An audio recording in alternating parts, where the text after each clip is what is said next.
Hello, everybody. It's Amanda from Lactation Wise, and I wanted to broach the subject of the first 2 weeks of breastfeeding.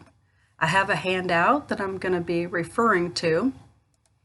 I know that you decided to breastfeed because you're watching this video, and you may be curious about the first 2 weeks. So let's say that it's a survival guide.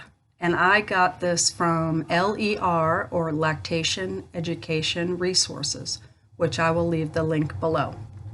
So the first one is breastfeed whenever the baby wants to feed, and you stay with the baby most of the time. I can't encourage in-bed feeding because of the prevalence of SIDS, but you're going to be with your baby a lot. And hopefully there's someone else there that can make sure they're checking on you and make sure the baby's perfect. Okay, next is wake your baby up well before feedings. So this way you're not looking at baby crying. You're not looking at much fussing at all. So you set the alarm, you pick up baby, which will be so cute and comfy, and you pick them up to feed them, and busy household. But you go and you snuggle. So maybe it's in your big chair, or maybe it's just sitting up and getting your pillows just right on the bed with the baby in your arms. And you're going to be bare-chested, and the baby's going to be just right down to the diaper and booties and a hat if you think the baby's cold, and then you could put a blanket over the two of you.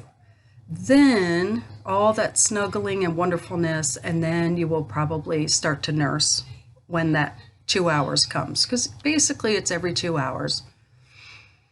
All right, what's next? That's 1 and 2. We have keep your baby sucking through the feeding. Okay, so it's the middle of the night and everybody wants to fall back to sleep, maybe even the baby. So what you're going to do is maybe take off the booties or take off the blanket and just rub the shoulders and rub the back, rub the baby's back, and keep the baby stimulated. Also at the breast, you can keep the baby being vigorous on nursing. Now that doesn't mean the baby doesn't take breaks, because breastfeeding is a labor-intensive thing for a newborn. So remember that baby does take breaks, but you want the milk out of your breast so that you can get the next feeding. I can go into more detail if that wasn't quite enough. Okay, well, here's another one. Try baby-led latching. It says get in the reclining position and place the baby on top of you in any position that's comfortable for you. So when the baby's on top, there's some videos about that. I will get those in the links below, where you can see a newborn baby finding their way to the mother's breast and nursing on their own. So that's literally baby-led. Excuse me. But you may need to help the baby, even though the video may be that this baby found their way to the nipple without needing any help at all. You may be helping your baby to the breast, and then the baby will know what to do. Now, I wanted to tell you that the reason the baby knows where the breast is there's an oil that comes out of the Montgomery glands, and they are on the areola. So that oil smells like the amniotic fluid that was in your belly that the baby knew very well for 9 months. So they're attracted right to your breasts. Well, there you go. That's your fact for the day. If your breasts get full, have your baby empty them for you by frequently feeding. Okay, we're doing that to avoid engorgement. Not a lot of women have that. Most women are worried about not having enough milk. But engorgement can be the reason there's a lack of milk. It's the breast getting more than one feeding in one breast. It's like a backup, and then the breast becomes hard, and it becomes very hard for the baby to nurse. So the low milk supply covers many things that happen to the breast, but women don't think of the word engorgement. Okay, so baby needs to feed a lot. Let's see, and it feels good, it says on here, which is good. You can use the pump anytime you want to if you think that after a feeding that there might still be more milk in there, especially in the first weeks.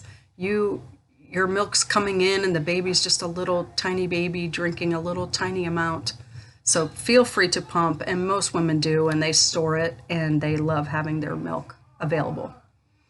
Okay, so here's another one. Look for one wet diaper according to the baby's age until the 6th day.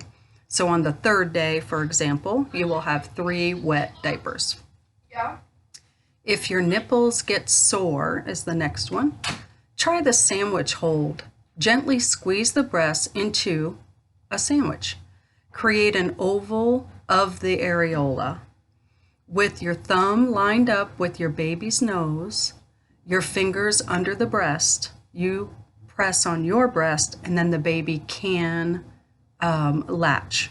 You want to then let go a little bit if you think you're blocking the milk. All right, what do we have here? And that was if your nipples get sore. There's many things if your nipples get sore. If your nipples get sore, you can rub the breast milk on there and let it dry on there. A lot of women are bare-chested for most of the first 2 weeks, so feel like you're in really good company. When do I get to sleep? Okay, so you get to sleep when the baby sleeps. That's one of the main points, is that you can try to keep the baby up, your baby up, during the day by playing with the baby and nursing the baby and talking and playing music and dancing and those things. And your baby may do that naturally, but the more they're up at night, the more they'll probably sleep. The more they're up during the day, the more they'll probably sleep at night. But you do not want a baby necessarily to sleep all night. You want to feed the baby every 2 hours. And between 12 and 5 a.m. is the prolactin level time where it's the highest. So between 12 a.m. and 5 a.m., you want to breastfeed. You want to get in 12, 2, and 4 if you can. Get 3 breastfeedings in between 12 a.m. and 5 a.m. The prolactin levels are high at that point, which helps you make more milk. That's what we want. Well, in final, it says find your groove. It will take several weeks for you and your baby to get into a pattern of feedings and nap times. So feel comfortable that you're in a wonderful group of women going through the same thing that you are going through, trying to figure out when they're going to sleep and if they're feeding their baby enough. That's when you call me. I'm your lactation counselor, and I do video visits, so you don't even have to be right here in my own town. I get referrals from our local pediatricians, and I love seeing you. We can do video visits. Let's do it together. All right, so go with the flow and learn what your baby's natural rhythms are. Schedules don't tend to work until the baby is a bit older and bigger. You can encourage a more predictable pattern later. This is just for the first 2 weeks, ladies, and you can keep in touch with me throughout this time for more and more encouragement. You're doing a great job. You decided to breastfeed. Congratulations.